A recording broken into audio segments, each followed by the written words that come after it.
Discours de M. Kyrié, vice-président de l'Association des anciens combattants de Le Port et la Possession.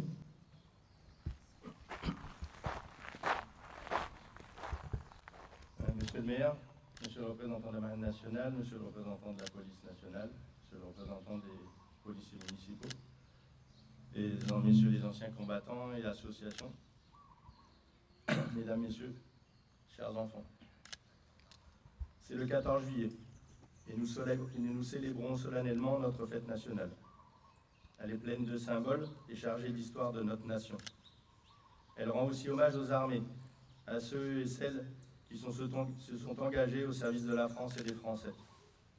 Les anciens combattants qui ont été sur les différents fronts et qui ont participé au combat au nom de notre pays y ont leur place. La devise de la France est liberté, égalité, fraternité. En ce jour de fête nationale, nous sommes rassemblés autour de notre drapeau. Garant de cette devise, il est l'esprit de la nation, de l'unité nationale et de l'engagement citoyen. Les anciens peuvent en témoigner. Les sections de l'Union nationale des combattants, dont nous faisons partie, sont présentes dans la majorité des communes de l'île et le président de notre section participe aujourd'hui au défilé de Saint-Denis au sein de l'Union nationale parachutiste de la Réunion. Nos couleurs sont toujours aux avant-postes pour assurer notre sécurité et notre protection. Nos armées sont encore là pour nous sur notre territoire avec l'opération Sentinelle, ainsi que sur le flanc oriental de l'Europe, en Afrique et en Moyen-Orient. Mais aussi au plus près de nous, nos sapeurs-pompiers qui ont perdu l'un des leurs à Paris, où le caporal-chef d'Orient, Dame Lincourt de la brigade des sapeurs-pompiers de Paris, est mort au feu le 3 juillet dernier. Ce drapeau tricolore est notre emblème, notre signe de ralliement et de reconnaissance. Aujourd'hui, et lors de toutes les commémorations nationales, il pavoise tous les édifices publics. N'oublions pas ce qu'il représente et qu'il mérite le respect, ainsi que pour ceux qui le défendent encore aujourd'hui et ceux qui l'ont porté au combat hier. Créée en 1918, l'Union nationale des combattants arbore ces trois couleurs sur son insigne.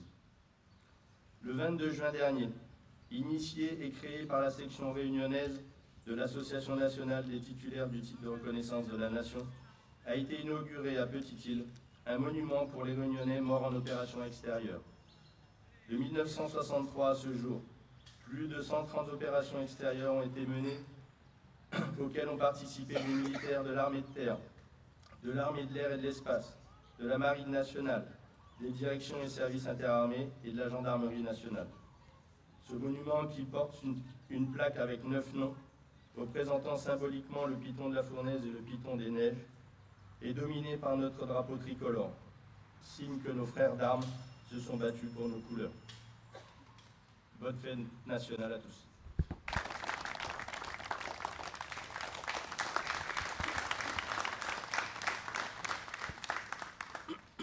Discours de Monsieur le maire, Olivier Boireau. Mesdames et messieurs les élus, monsieur le vice-président des anciens combattants, mesdames et messieurs les représentants de la Marine nationale, de la police nationale et de la police municipale, chère Élise, maire du conseil municipal des enfants, chers élus du conseil municipal des enfants, chers élèves des classes défense du lycée Jean Aiglo et de l'école Charles Vendômel, mesdames et messieurs, la commémoration du 14 juillet 1789 convoque notre mémoire collective pour réaffirmer le caractère indivisible de notre nation.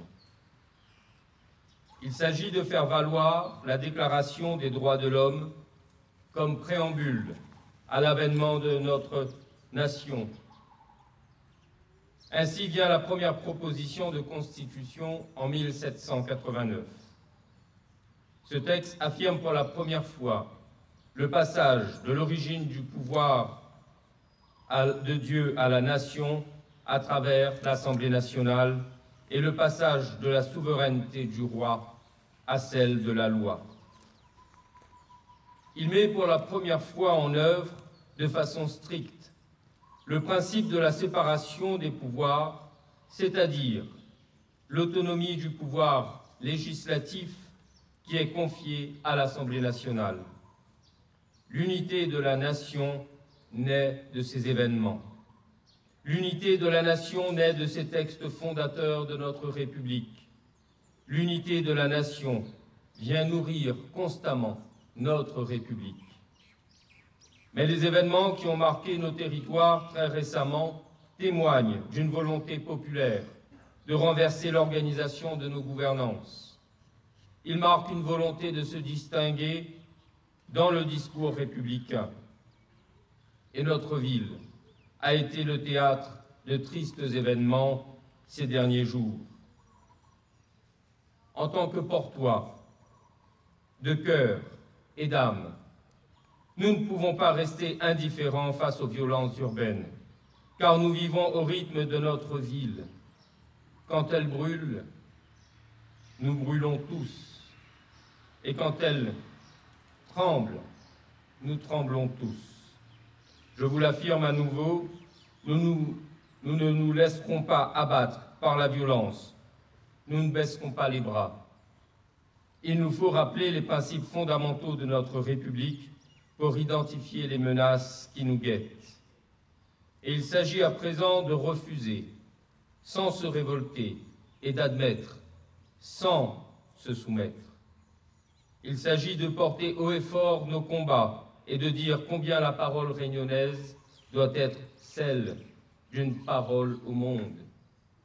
Il nous revient de tendre à un avenir avec celles et ceux qui nous constituent, reconstruire ensemble pour nous reconnaître tels que nous avons été, tels que nous sommes et tels que nous serons, des frères et sœurs de destin. Pour l'emploi, par exemple, la République se doit de proposer à ses concitoyens des perspectives réelles, conformes aux métiers d'avenir. Pour la santé et le droit, la République doit s'astreindre à garantir à chacun de ses concitoyens un libre accès. Pour le développement et l'épanouissement humain, les Réunionnais sont à même de porter au plus haut niveau l'expression culturelle et artistique de leur réalité historique. Pour l'éducation, il s'agit de porter au plus haut niveau également les apprentissages et les qualifications de nos plus jeunes. La République nous est fidèle telle que nous lui sommes fidèles. Elle est ce parchemin qui nous guide, elle est le poème de notre vie publique et elle est la romance de notre vie sociétale. Nous lui sommes reconnaissants et nous lui sommes redevables. La République est ce soleil flamboyant qui irradie notre société. En ce 14 juillet 2023, près de 2 siècles et demi plus tard, alors que notre société est bouleversée et appelée à questionner ses fondamentaux, nous devons sauvegarder plus que jamais l'unité de notre nation, celle issue de la philosophie des Lumières.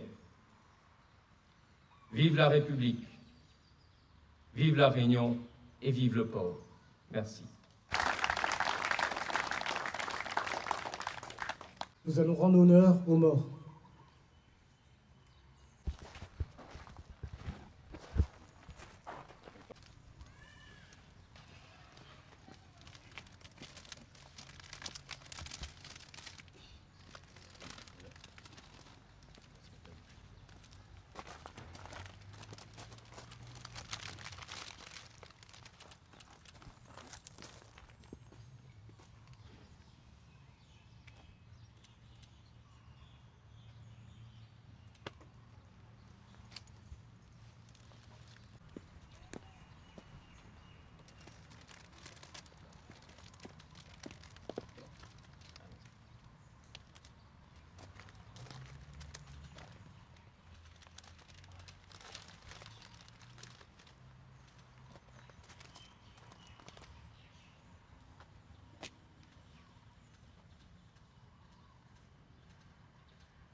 Aux morts!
Fin de la cérémonie.